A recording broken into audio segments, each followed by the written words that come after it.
मेरा विनोद जी से सवाल है, चूंकि ये खुद भी रहे हैं जेएनयू के स्टूडेंट, एक बात मुझे बताइए कि अगर कुछ लोगों का मन करता है कि हम विजयादशमी का त्योहार मनाते हैं, रावण दहन करते हैं, तो उसमें दिक्कत क्या है? कोई दिक्कत नहीं है। क्यों राजनीति आपको इसमें नजर आती नहीं है? है। हाँ। फिर शर्जील इमाम का भाई जो जेएनयू है उसमें भी इसी देश के लोग पढ़ने के लिए जाते हैं ना, जिनके घरों पर शायद ये होता होगा। अखिलेश एक तरफा मत हुई है। नहीं मैं एक तरफा नहीं हो रहा। आप ये सवाल ये भी पूछिए, इसलिए मैंने आपसे सवाल किया। आप ये सवाल ये भी पूछिए होकर आपने जब आप शर्जील इमाम को लगाते हैं तो राजनीति करते हैं, तब आप सवाल इसलिए क्योंकि आप एक तरफा हो रहे हैं, इसलिए मैंने कहा कि अगर कोई मना रहा है विजयादशमी, अगर कोई विजयादशमी का त्योहार मना रहा है कैंपस में, तो क्या दिक्कत है? मेरी बात तो सुनिए, बोलने दीजिए। आप सवाल पूछते रहेंगे, जवाब मैं कर दूंगा। बोलिए, एक मिनट, अब एक मिनट। अब सवाल मुझसे पूछा है, सवाल मुझसे पूछा है, सवाल मुझसे पूछा, जवाब दे दीजिए। रावण जलाइए, दुर्गा जी की पूजा कीजिए, लेकिन जब आप रावण के 2 सिरों में 2 लड़कों का सर लगा देंगे तो राजनीति वहीं से शुरू होती है। रावण पे आपत्ति कहाँ है? रावण तो फिर आपने रामलीला मैदान में क्यों नहीं लगाए? तो ठीक है, आपकी आपत्ति, इनकी आपत्ति है, कुछ रामलीला को नहीं लगाए, आपको यही करना है। आप 2 चेहरे को लगा दिए गए, शर्जील को और उमर खालिद को रावण को समझ लिया गया, इनकी आपत्ति है। आपकी यही आपत्ति है ना, शर्जील और उमर खालिद ने जो किया उसको रावण क्यों समझ लिया गया? पहला कार्यक्रम था, सुन लीजिए, गांधी जी के शोभा यात्रा पहला कार्यक्रम था, रावण दहन दूसरा कार्यक्रम था। सुन लीजिए, शोभा यात्रा पहला कार्यक्रम था और उसके बाद रावण का दहन था। आपने शोभा यात्रा पर हमला किया है, उस पर पत्थर मारे, वो गलत है। जलाने का शोभा यात्रा पर हमला गलत है, उसकी निंदा की नहीं जी। रावण को नहीं, आप गलत मत बताइए ना लोगों को। रावण को जलाने का विषय शोभा यात्रा के बाद का है। इसका मतलब आपको दुर्गा जी की शोभा यात्रा से समस्या थी। चलिए ठीक है, सनी दीवान रावण से नहीं है, ठीक है, सनी दीवान रावण से नहीं थी, ठीक है, सनी दीवान, हाँ आपके पास सूचना नहीं है, ठीक है सनी दीवान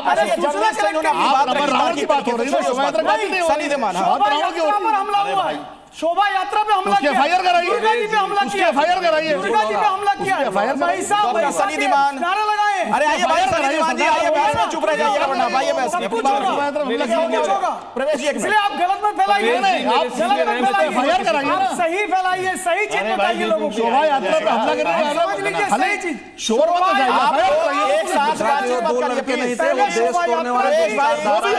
भाई रुक जाइए, एक मिनट रुकिए। इस तरीके से विनोद अग्निहोत्री जी, सर आपसे रिक्वेस्ट है, विनोद अग्निहोत्री जी, विनोद जी ऐसे डिबेट नहीं होती है। विनोद अग्निहोत्री जी, आप नहीं लगाओगे, आप लगा के कीजिए। आपने तो जो आप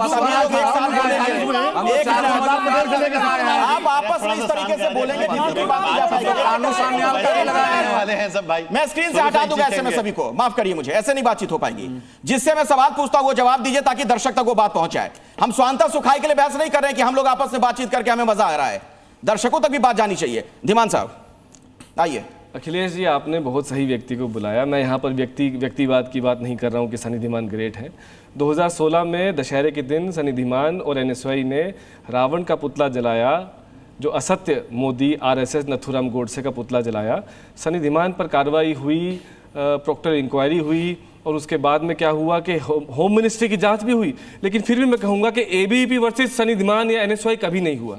फिलहाल जो दुर्गति हो रही है जेएनयू की, कि मैं कह रहा हूं कि आपने किसी का पुतला चाहे शर्जील इमाम या फिर उमर खालिद का डाल भी दिया, वो उनका पर्सनल राइट है। लेकिन इस पर मेरी एक प्रॉब्लम है कि जब शर्जील इमाम को चिकन नेक वाला आर्ग्यूमेंट दिया, बाकी सब ठीक है, लेकिन मुझे मेरा आर्ग्यूमेंट है आपके मुताबिक राष्ट्र प्यारा है, इसको तोड़ने की बात नहीं जा रही है। पता नहीं मैं क्या कहने वाला हूं, एक मिनट, अभी आपको नहीं पता मैं क्या कहने वाला हूं, इस पर देनी चाहिए, आपको नहीं पता मैं क्या कहने वाला हूं। बता रहे हैं, मैं कहने वाला हूं कि वो भारत का सबसे पहला नागरिक जिसने शर्जील इमाम के उस स्टेटमेंट पे पुलिस में गया, वो आपके सामने खड़ा है। लेकिन मैं आज भी कहता हूं कि मैं शर्जील इमाम से माफी मांगना चाहता हूं। उसने जो किया वो गलत है, वो तो कोर्ट तय करेगी, लेकिन 5 साल में ट्रायल तक शुरू नहीं हुआ। ये मुझे लगता है मेरे से गलती हुई कि मुझे लगता है कि कम से कम ट्रायल में साबित होता वो गलत है, सही है, लेकिन 5 साल में ट्रायल शुरू नहीं हुआ और उसे आतंकवादियों के साथ में रखा जा रहा है। वो भारत के संविधान का अपमान है, वो भारत की लोकतंत्र की आत्मा का अपमान है। भारत का पहला आतंकवादी था नथुराम गोडसे। उमर खालिद के साथ क्या होना चाहिए था आपके मुताबिक? देखिए, पूजा की जानी चाहिए थी। मैं क्या कह रहा हूं, उनको तो कोर्ट तय करेगी। ये तो एबीवीपी जाने कि उन्हें जलाना है कि नहीं जलाना है, लेकिन मतलब बात चप्पलों तक आ जाए, भाई वाद विवाद करो, नहीं भाई, लेकिन बात चप्पलों तक आ जाए। अफसोस हो रहा है कि मेरे शर्जील इमाम के लिए क्यों ऐसा कहा। देखिए, नहीं, मुझे वही मैं अफसोस जानना नहीं हो रहा है भाई क्या साहब। होना चाहिए शर्जील इमाम एफआईआर के साथ, करने क्या वाला होना मैं चाहिए हूं, मैं आपसे ज्यादा राष्ट्रवादी हूं, क्योंकि मुझे लगता है कि मेरे राष्ट्र में राष्ट्र सर्वोपरि है। लेकिन राष्ट्र सर्वोपरि तब होगा जब संविधान के अधिकारों को ऊपर रखा जाएगा। अगर किसी पे केस है तो ट्रायल शुरू करो, 5 साल तक इंतजार नहीं होगा। ठीक है। हम उस देश में रह रहे हैं जहां पर एक गांधीवादी को लद्दाख से उठाकर जोधपुर में लाया जा रहा है, उसकी बीवी से फोन पे बात नहीं की जा रही है। आपने बोल दिया, सुन लीजिए कोर्ट ने क्या कहा है, कोर्ट ने क्या कहा है, सुन लीजिए धीमान जी, जोर से बोलने से कुछ नहीं होता है, तर्कों के आधार पे बहस होनी चाहिए। धीमान जी सुन लीजिए, धीमान जी सुन लीजिए, महात्मा गांधी के अरे भाई सुन तो लीजिए, आज रुपया निकाल रहे हैं। अरे भाई आप चीख रहे हैं, भाषण थोड़ी देने हम लोग यहाँ पे आए हैं, अपनी अपनी बात रखिए। कोर्ट ने क्या कहा सुन लीजिए, एक तरफा बात नहीं, धीमान सुन लीजिए आप प्लीज, डॉक्टर सनी धीमान,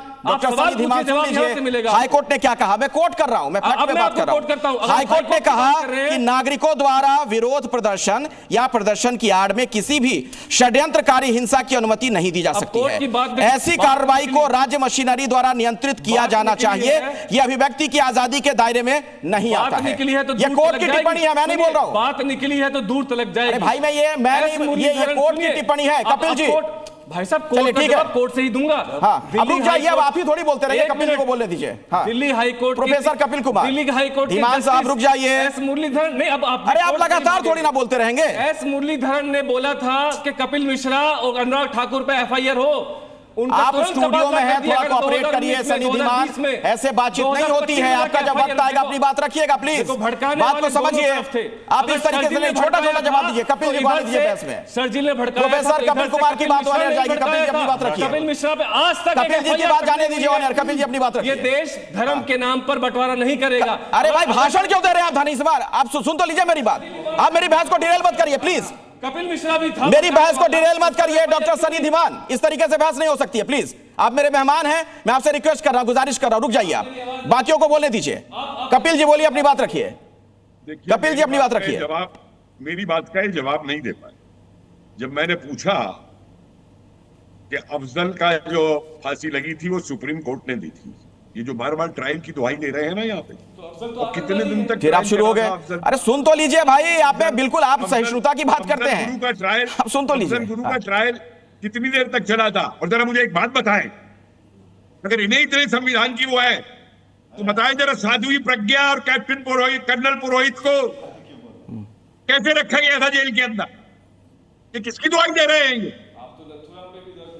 और ये फ्रस्ट्रेशन जो इनका है, मुझे एक बता दीजिए जेएनयू के अंदर कि जब भी एबीवीपी ने कोई शांतिपूर्वक प्रदर्शन निकाला है, इस प्रदर्शन पे इन्होंने हमला नहीं किया है, पे इन्होंने पत्थर और जूते नहीं चलाए हैं, मुझे बताइए ये।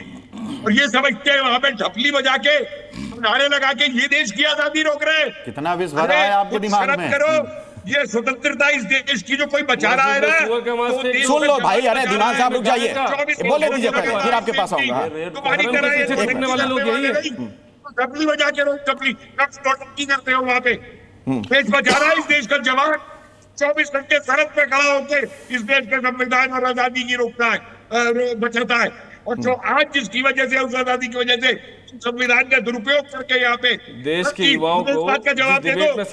अखिलेश यादव, अखिलेश यादव भाई, आप क्या कहना चाह रहे हैं? इस बात का मैं जवाब आपको दूंगा। जो आप बोल रहे हैं कि लगातार विश्वविद्यालयों में एक विशेष विचारधारा जीत रही है, भाई इतना मत चीखिए कपिल जी। बोले अपनी बात रखिए। आपका जवाब नहीं है, चीखने की बात मत करिए। अरे इतना राज्यपाल थोड़ा बना देगा बीजेपी आरएसएस आपको। आप भी टिप्पणी क्यों आप लोग करने लगते हैं? मुद्दे पे आइए ना, छात्र नेता हैं आप, तो पढ़े लिखे आदमी हैं। विश्वविद्यालय है सर, विश्वविद्यालय ज्यादा पढ़ा लिखा हूं के ऊपर। अरे भाई तो हम तो सीख रहे हैं, हम तो सीख रहे हैं, अच्छा चीज सिखाइए ना, क्या नफरत सिखा रहे हैं, प्रेम सिखाइए, ठीक है ना? सुप्रीम कोर्ट कहते हैं विश्वविद्यालय स्वतंत्र विचार और बहुलतावादी सोच का एक स्थान होता है, जहां पर वाम से लेकर दक्षिण तक। सुनिए ना, ये इतना इधर उधर मत जाइए। शोभा यात्रा पर पथराव क्यों हुआ? शोभा यात्रा पर पथराव क्यों हुआ? ये जवाब दीजिए ना। सवाल आम पूछ रहा हूँ, जवाब इमली देते हैं आप। सीधे बता रहा हूँ, इन्होंने ही मुद्दे पे आइए कि विश्वविद्यालय में एक विशेष विचारधारा के लोग लगातार जीत रहे हैं, तो उस पर हम बताना चाह रहे हैं कि जिस विचारधारा की आप बात कर रहे हैं, जो विचारधारा की आप बात कर रहे हैं, ये संवैधानिक संस्थाओं में हस्तक्षेप करते हैं, विश्वविद्यालयों के कुलपतियों को नियुक्त करते हैं, वहां का चीफ प्रॉक्टर रजिस्ट्रार नियुक्त करते हैं। इसीलिए शोभा यात्रा पे पथराव हो गया। बात आप अखिलेश जी बोलने दीजिए। तो शोभा यात्रा पर पथराव क्यों हुआ ये तो बताइए। आप निकल जा रहे हैं दाहिने बाएं। नहीं, कपिल जी ने आरोप लगाया। कोट एंड कोट जो आरएसएस के कोटा से जिनकी नौकरियां लगी हुई हैं वह वहां पर जाकर के हस्तक्षेप करते हैं। तो ये कोई बड़ा वो नहीं है, ठीक है। और हम आ जाते हैं आपके सवाल पर, जो चप्पलों वाली बात हो रही है, जो चप्पलों वाली, भाई शक्ति की आराधना है। वहां पर दुर्गा पूजा के बाद विजयदशमी के समय लेके जा रहे थे मूर्ति विसर्जन के लिए, आप देखेंगे कि दोनों तरफ से चप्पलें दिख रही हैं। भाई अब मुझे यह बताइए, चप्पलें दोनों तरफ से दिख रही हैं, जवाब दीजिए। मुझे बोलने दीजिए। चप्पलें दोनों तरफ से मुझे अखिलेश जी, अब ये गलत बात है, मैं फोटो भी दिखा रहा हूँ। अखिलेश जी मेरी बात आप पहले खत्म होने दीजिए। यात्रा को वहां पे छोटे छोटे लकड़ी के टुकड़े से ये प्रतिक्रिया में दिखलाई गई है। मोदी जी बोलते हैं आप जो है हमारी आस्था को ठेस पहुंचाएंगे, हिंदू सनातन संस्कृति का अपमान करेंगे तो हम चुप बैठेंगे क्या? आप देवी का अपमान करेंगे, हम आप पर फूल बरसाएंगे। आप देवी का अपमान करेंगे, हम आप पर फूल बरसाएंगे क्या? अरे बौखलाए हुए हैं आप लोग, सुनिए बौखलाए हुए हैं जो रोड से और रेड पॉकेट तक आप जब समझ रहे हैं ना। और जो एचसीयू, डीयू, पंजाब यूनिवर्सिटी और पटना यूनिवर्सिटी से छात्र समुदाय और जो राहुल गांधी जी आपके नेता जनरेशन की बात करते हैं ना, इन सब ने आपको नकार दिया है। तो है आपकी सत्ता हर जगह समाप्त होती जा रही है, बौखलाए हुए हैं। मुद्दे पे आइए, सभी लोग एक साथ मत बोलिए प्लीज। कर रहे हैं विनोद जी की शाखाओं दूसरा एक चीज मैं स्पष्ट कर देना चाहता हूं, विजयादशमी का कार्यक्रम है, ये पहला वर्ष नहीं था, 26 सालों से हो रहा है ये। छोटे में 20 सेकंड में खत्म करिए, बिल्कुल 20 सेकंड, ज्यादा नहीं। आप भाषण देने लग जाते हैं, छात्र नेता है मुझे पता है, 20 सेकंड में जल्दी से। हाँ कि जब इस तरीके की चप्पल दिखाई हुई, चाहे वह एबीवीपी या लेफ्ट के द्वारा, दोनों की ही तरफ से, तो इससे क्या मां दुर्गा का अपमान नहीं हुआ? एक दूसरा चीज है कि इनकी भावना आहत की ट्रेनिंग कहां से होती है? ठीक है, हो गया। ना 20 सेकंड से ज्यादा हो गया भाई। नहीं 20 सेकंड बस। नरेंद्र मोदी जी हैं जिन्होंने सत्ता में आने के लिए मां की ममता को बेचा, गंगा की पवित्रता को बेचा, पत्नी के मंगल। चलिए अब सवाल सब हो गया। फिर अब भाषण होने लगा। अब भाषण, जवाब दीजिए, 20 सेकंड आपको जल्दी से। अब आप चुप रह जाइए। क्या बात कर रहे हैं? यहीं से ट्रेनिंग आ रही है भाई। जा रही और कपड़ों से पहचानो, छोटे छोटे कपड़ों से पहचानो। वार किया गया, मेरे पास बोल रहे हैं और वीडियो चल रहा है किस तरह से। आप देखिए टीवी कपड़ों से पहचानो। विनोद अग्निहोत्री जी, चलिए छोड़िए इस बात को, छोड़िए।